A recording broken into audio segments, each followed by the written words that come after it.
Hey guys, and welcome to a new video. In today's video, we'll be comparing the iPhone 11 Pro versus the iPhone 4. So, let's get into it.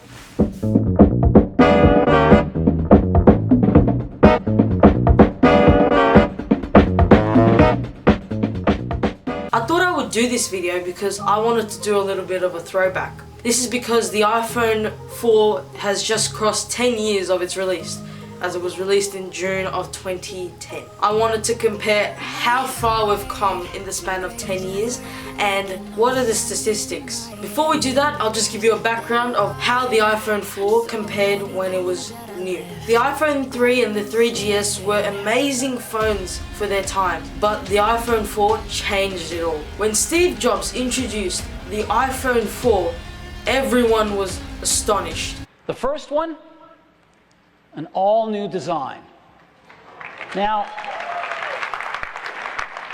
stop me if you've already seen this.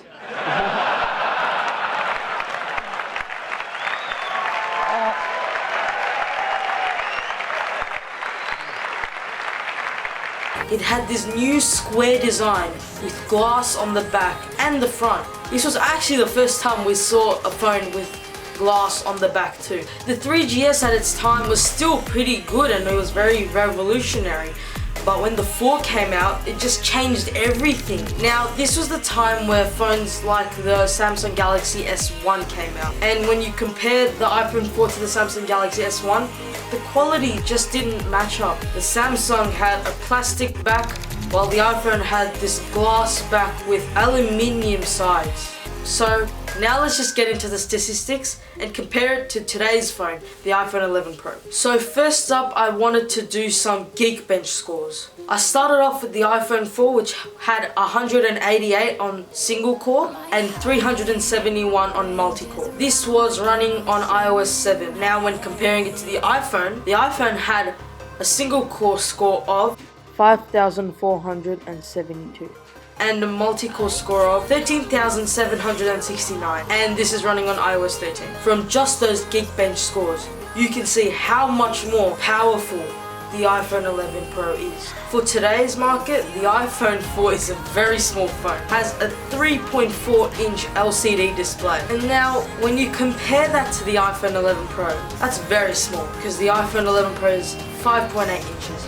With the max being at 6.5 inches, and they're both OLED displays. 6.5 inches in 2010 was tablet size. It's just crazy to think that we used to use phones that were that small, but now we complain that phones are too small and we have phones that go up to 7-8 inches. Nowadays, the storage options get bigger and bigger.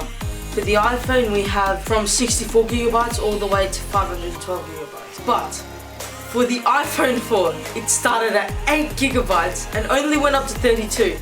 Like, that's mind-blowing. How could you use 8 gigabytes? I don't even think that's as much as an Apple Watch. Now, what I'm about to tell you is even more surprising. The RAM on the iPhone 11 Pro is 4 gigabytes, but the RAM on the iPhone 4 was 512 megabytes. Oh my god. Now, during 2010, many companies didn't really work on cameras. It was pretty good for a phone even to have a camera in the first place. The iPhone 4 had a 5 megapixel camera, which is pretty good for 2010, and it also had a flash. Now the camera on the iPhone 11 Pro, there's 3 of them. The main one is 12 megapixels, and then there's 2 ultra wide and a telephoto. The great thing about the iPhone 4 is you could finally record on your smartphone. It did 720p at 30 frames per second, but the iPhone 11 Pro has very good recording capabilities, so it does 4K at 60 frames per second. When it comes to the batteries, the iPhone 4 had a 1420 milliamp battery, but the iPhone 11 Pro Max has a 3969 milliamps battery. Now personally, I feel they could have made more improvements in the battery, but the thing is with the battery, it's more physical. It only gets bigger the battery actually gets. You can't make a battery smaller but have the same capacity. The only way you could do that is with software and make the software run the phone better, but that's pretty much the only way. So yeah, I hope you liked this video. It was just a short one because I just wanted to make a video on the iPhone 4 because it's almost 10 years. And also, the iPhone 12 and 12 Pro Max rumored to have the same square shaped design as the iPhone 4. So even they're doing a bit of a throwback. So yeah. Hope you like this video, and I'll see you next time. Bye.